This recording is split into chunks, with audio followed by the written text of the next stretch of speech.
And friends, thank you so much for being here. That's it for me today. I will be handing you off to Garby, who you've heard earlier in the run. You might have seen her excellent run of Katamari Damacy. But thank you again for being here with us. And stick around, we've got more great runs coming up. Yes, thank you, Zuckerberg. Hello, everyone. I'm Garby the Butcheress, and I'll be your host for for ZELLLOO's run. So he'll be up next with Ernest Evans, and if you're ready, you can start, Zello. Absolutely. Hello, everyone. I'm ZELLLOO, or Zello, however you want to say it. I'm actually going to reset my console real quick before we get started for Ernest Evans, because you just need to see what a quality game this is from the intro cutscene, especially since we're only playing the Genesis English version, so we don't get full cutscenes. But this is about as good as you're going to get out of this. Very, very anime. So this is actually the first of the series of games we call the Ernest Evans trilogy, and ironically, this is the only game where you actually play as Ernest Evans. And we'll get into some other stuff as we go, but I think we're running a little bit behind here, so we'll go ahead and get started in 3, 2, 1, go. Alright, so Ernest Evans is a very weird platformer where if you were to combine Castlevania with QWOP, as you can see this great sprite action right here, it's a very unique game in the Genesis library, and I'm actually doing a pretty recent route change where I'm going to try and get up to this right here. Barely managed to get it, and we're just going to die and send ourselves flying through the wall. So in this game, whenever you die, you get sent backwards from wherever you're facing, and you have no collision detection with sprites during that time. So we just use that to slide right through a door you need a key for. That was a very fast avocado fight. So we're going to try and get this very fast boulder escape right here. We just need to get to the other side of the screen. Hopefully we're going to get a boulder boost, because boulder boosts are very funny. One scroll off screen. But anyways, we're going to go through 12 stages of these very special shenanigans here. This game has lots of blast processing going on as per Genesis game, because there is a lot of lag. This is an incredibly laggy game, so this is actually why I killed the first 2 vines to reduce lag. So a little bit about mechanics in this game. It's a fairly simple platformer, but it has some very big oddities, such as damage. There's no invincibility frames in this game. Whenever you are touching something, you just take damage, and the moment you stop touching something, you stop taking damage. There are no invincibility frames. So this means anything that hits you only once, like bullets or arrows, anything you think would be deadly, does like a smidge in your life bar. Anything that would involve you, say, oh, I don't know, standing in spikes or a spider for a couple of seconds, that just pretty much kills you. We also have clips in this game, like this. Unfortunately, there are no useful clips, but we have clips. It's okay. We also grabbed the Indiana Jones hat. We get the neon whip right here, or the sausage whip, however you want to call it. So we're going to use this to quickly kill the boss. I am actually very low on health. That's not a place I want to take a death at, but we can make it work.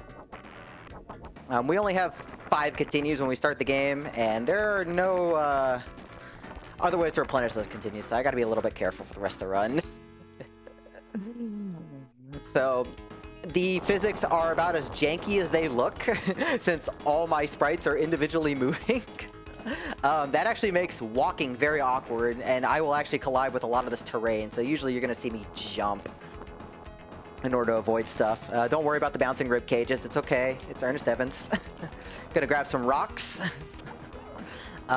Rocks just do 50 damage flat out. Your whip, for reference, your whip does exactly 1 damage per frame that is touching something, so rocks are very good.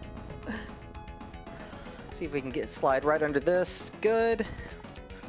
We're going to use these to clear out the scorpions. See if I can make this cycle. This level hasn't been super great, but we can hopefully get on here. No, I'm going to take that safe. Yeah, don't worry about the bones, all about the platforms running around. It's the 1920s. Like, you gotta have some Indiana Jones fun right here. This is not how I want this fight to start. I'm actually gonna back up. So we're gonna get a quick kill on this boss right here. Hopefully, I actually ran out of stones. That's okay. And we're just going to zip right up this wall, because there's nothing else better to do.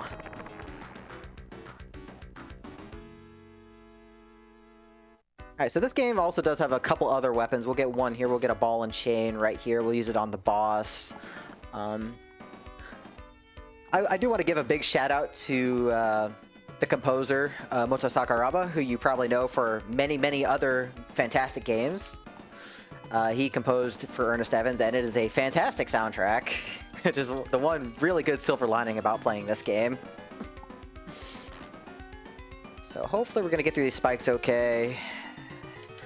The boss coming up is pretty much all luck, whether he gives me a pattern, whether I can kill him in one cycle or not. He's just gonna try and rain lasers down on me, and where they go is completely random. Also lag. Lots and lots of lag. This game walks so treasure games could run. That is very accurate. Okay, and oh, well, I managed to avoid dying, and I actually did still get the quick kill, which is a surprise right there. So, we're just gonna do a little bit of rolling. I'm just gonna keep holding left, and congrats, I just skipped half the stage by landing on top of the train at the beginning. So, we'll talk a little bit about the story right here while I'm doing this train. You are Earnest Evans, grandson of Ernest Evans, and you are fighting to collect treasures all around the world in the 1920s while you fight off coal monsters, avocados, and a dark god that's being resurrected. Don't worry about it. So that's pretty much the story in a nutshell. So what's better than fighting a coal monster in a level that's mostly fighting humans? Taking a plane off of a train, because that's normal.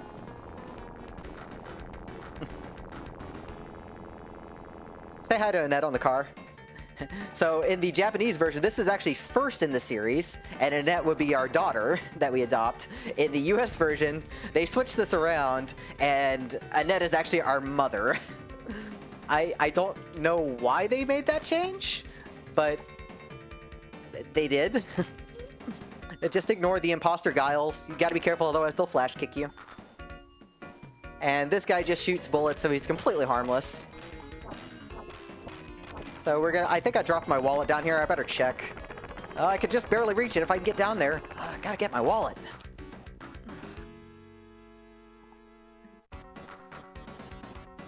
Garby, this would be a good time for a quick donation if you got one.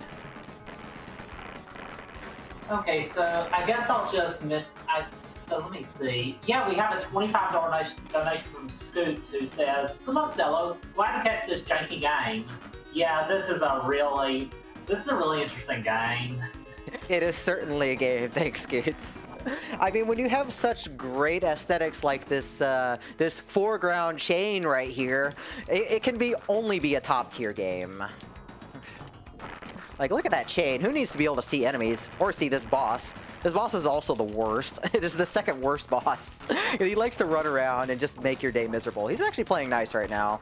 Okay. So now we're gonna go down the stairs and set up the action roll.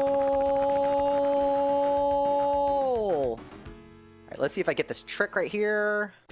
Nope, didn't get the trick, unfortunately. So we could have grabbed a branch and be able to do this huge swing, but we'll just have to settle for just rolling through a tree. I think that's a good trade-off, right? So I think my live situation is evened out a bit, so we should be good on lives. I'm gonna grab a rock on a stick. I don't know what else to call it. And we have the Google-eyed worm. Look at those Google eyes. It's so cute. It is unbearably cute. So, what better use for a rock on a stick than bashing a plant into the ground, right? This is how you do your garden. This is how Ernest Evans does his gardening. Who needs water? Just do your gardening that way. So, stages of this game actually wrap around. You can kind of see, like, part of the beginning right over there. But if I go straight up on this level, the exit trigger is at the bottom of the stage, which is now the top. So, I'm done.